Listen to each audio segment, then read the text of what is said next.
سعودی عرب میں ایک بزرگ گئے ہاسپٹل میں، تو جب وہ وہاں سے ڈسچارج ہوئے انہوں نے بل دیا ڈاکٹر نے، تو بل دیکھ کے وہ رونے لگ، تو ڈاکٹر پریشان ہو گیا، انہوں نے کہا شاید یہ میں نے جو 600 ریال کا اس کو بل دیا ہے شاید اس کی وجہ سے یہ رونے لگ گئے ہیں اور شاید ان کے پاس پیسے نہیں ہیں۔ تو انہوں نے پوچھا کہ جی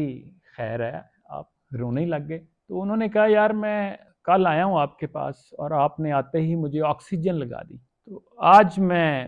بہتر ہو گیا ہوں اور آپ نے مجھے آکسیجن کا بل جو ہے وہ 600 پکڑا دیا ہے، تو مجھے رونا اس بات پہ آ رہا ہے کہ بچپن سے لے کے آج تک میرا اللہ مجھے بلا معاوضہ اور بے تحاشا آکسیجن دیتا رہا ہے۔ کبھی میرے اللہ نے یہ ریئلائز نہیں کرایا کہ بھئی یہ بل بن رہا ہے تمہارا یا یہ جو کتنی بڑی نعمت ہے، اور مجھے اس بات پہ پریشانی ہے یا مجھے اس بات کا دکھ ہے کہ یار میں نے اللہ کا شکر ہی ادا نہیں کبھی کیا، میں نے اس آکسیجن کا شکر ادا نہیں کیا۔ تم نے تو ایک دن مجھے لگائی ہے تو 600 ریال مانگ رہے ہو، میرے اللہ نے تو پتہ نہیں یہاں پہ دریا بہائے ہوئے آکسیجن کے۔ تو حقیقت یہ ہے کہ ہم بھول ہی جاتے ہیں، ہمیں یاد ہی نہیں رہتا کہ یار ہم کون کون سی نعمتیں ہیں جن کا ہم شکر ادا نہیں کر رہے۔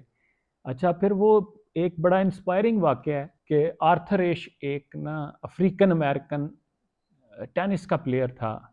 امریکی، اس کو کہتے ہیں ایڈز ہو گیا، ایڈز کی وجہ سے وہ فوت ہو گیا تھا، اور 1983 میں اس کا دل کا آپریشن ہوا تھا جس میں کہا یہ جاتا ہے کہ اس کو انفیکٹڈ بلڈ لگا اور اس سے اسے ایڈز ہوئی اور وہ سمجھیں کہ جوانی ہی میں وہ فوت ہو گیا۔ تو جب وہ بیمار تھا اور بستر مرگ پر تھا تو اس کے ہزاروں لاکھوں جو شائقین تھے وہ اس کو خط لکھ رہے تھے اور افسوس کا اظہار کر رہے تھے، کیونکہ اس کا ایک ریکارڈ تھا یو ایس اوپن اور ایک ومبلڈن سنگلز میں اس نے پہلی پوزیشن حاصل کی تھی اور اس کا نام پہلی دفعہ ٹینس ہال آف فیم میں درج کیا گیا تھا اور ایک طرح سے اس نے نیا ریکارڈ قائم کیا تھا۔ تو اس کے جو شائقین تھے اب اس کے ساتھ افسوس کا اظہار کرے، تو ایسے ہی کسی مداح نے اس کو خط میں یہ جملہ لکھ دیا کہ یار اتنی بڑی دنیا میں خدا نے اس بری بیماری میں تمہیں ہی مبتلا کرنا تھا، وائی اونلی یو۔ تو اس کے جواب میں اس مداح کو اس نے خط لکھا تو اس کے جواب میں اس نے لکھا کہ اس دنیا میں 5 کروڑ لوگ ٹینس کھیلنے کی تمنا کرتے ہیں، ان میں سے 50 لاکھ لوگ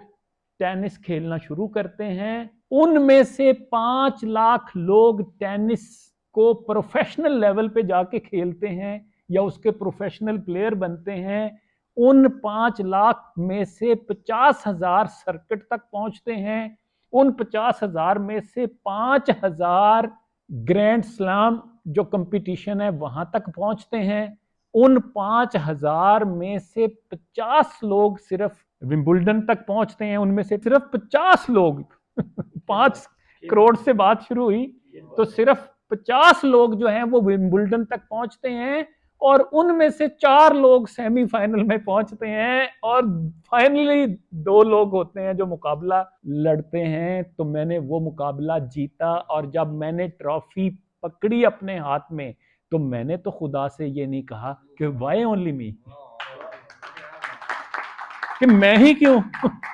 تو آج اگر مصیبت آ گئی ہے تو میں خدا سے یہ شکوہ کروں کہ میں ہی کیوں؟ یعنی آپ اب دیکھیں، میں کہتا ہوں ایسی چیزیں پیراڈائم شفٹ کر دیتی ہیں، آپ کی پوری سوچ کا نقطہ نظر ہی بدل جاتا ہے۔ اس کا مطلب یہ ہے اس ساری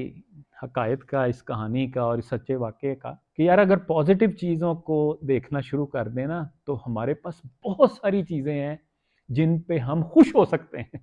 جن پہ ہم شکر ادا کر سکتے ہیں۔ کل باجی نے مجھے ایک بہت خوبصورت جملہ بتایا، کہتی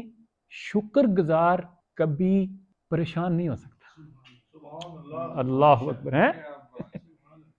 شکر گزار بندہ ٹینشن میں نہیں ہو سکتا، شکر گزار بندہ جو ہے وہ ڈپریشن میں نہیں جا سکتا۔ اس کی وجہ ہے کہ اس کا مطلب یہی ہوا نا کہ ایکسیڈنٹ ہو گیا میں پھر بھی شکر ادا کر رہا ہوں کہ یا اللہ کسی بڑی مصیبت سے بچا لیا، کاروبار میں نقصان ہو گیا میں پھر بھی شکر ادا کر رہا ہوں یا اللہ تیری مرضی۔